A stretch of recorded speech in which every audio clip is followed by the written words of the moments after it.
সবাইকে স্বাগত জানাচ্ছি গ্লোবাল পয়েন্টের আজকের হালনাগাদ খবরে। সম্পর্কের বরফ গলাতে মার্কিন প্রাক্তন প্রেসিডেন্ট ডোনাল্ড ট্রাম্প এবং কলম্বিয়ার প্রেসিডেন্ট গুস্তাভো পেট্রো মঙ্গলবার হোয়াইট হাউসে বৈঠক করেছেন। এটি তাদের প্রথম আনুষ্ঠানিক বৈঠক, যা দুই রাষ্ট্রপ্রধানের বন্ধুত্বপূর্ণ সম্পর্ক ও সহযোগিতা বৃদ্ধির লক্ষ্য নিয়ে অনুষ্ঠিত হয়েছিল।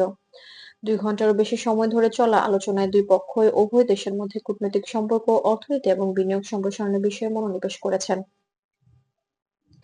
বিশেষজ্ঞরা বলছেন, বৈঠকটি যুক্তরাষ্ট্র কলম্বিয়ার সম্পর্কের নতুন অধ্যায়ের সূচনা হিসেবে দেখা যেতে পারে।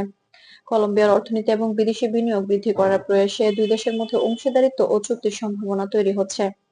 সীমান্ত নিরাপত্তা এবং মাদক বাণিজ্য নিয়ন্ত্রণের মতো বিষয় আলোচনার মূল অংশ ছিল। আন্তর্জাতিক সংবাদ মাধ্যম যেমন রয়টার্স, এপি এবং বিবিসি জানিয়েছে, বৈঠককে ল্যাটিন আমেরিকায় একটি সামর্থ্যপূর্ণ কূটনৈতিক পদক্ষেপ হিসেবে ধরা হচ্ছে। বিশেষজ্ঞরা বলছেন, উভয় পক্ষের মধ্যে নতুন আলোচনার মাধ্যমে দ্বিপক্ষীয় সহযোগিতা এবং অর্থনৈতিক সমন্বয় আরো শক্তিশালী হতে পারে। এছাড়াও বৈঠকটি আঞ্চলিক স্থিতিশীলতা বজায় রাখার ক্ষেত্রে গুরুত্বপূর্ণ। দীর্ঘদিন ধরে কিছু নীতি কঠোরতার কারণে যুক্তরাষ্ট্র ও কলম্বিয়ার সম্পর্ক কিছুটা বরফাকৃত ছিল। এই বৈঠককে অনেক বিশ্লেষক দুই দেশের কূটনৈতিক সম্পর্কের উষ্ণায়নের দিক হিসেবে দেখছেন। সংক্ষেপে বলা যায়, ট্রাম্প পেট্রো বৈঠক রাজনৈতিক, অর্থনৈতিক এবং কূটনৈতিক সহযোগিতা বৃদ্ধির লক্ষ্যে অনুষ্ঠিত হয়েছে। বৈঠকের ফলাফলে দুই দেশের মধ্যে বিনিয়োগ এবং নিরাপত্তা সম্পর্কিত চুক্তির সম্ভাবনা বৃদ্ধি পাবে।